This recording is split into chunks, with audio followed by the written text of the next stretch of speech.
Looking up at the sky, searching for the most high.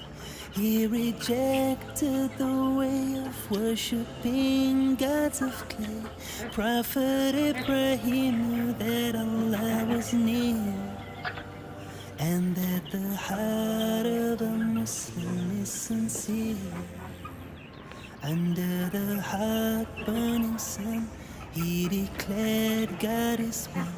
Though with stones on his chest, his iman would not rest.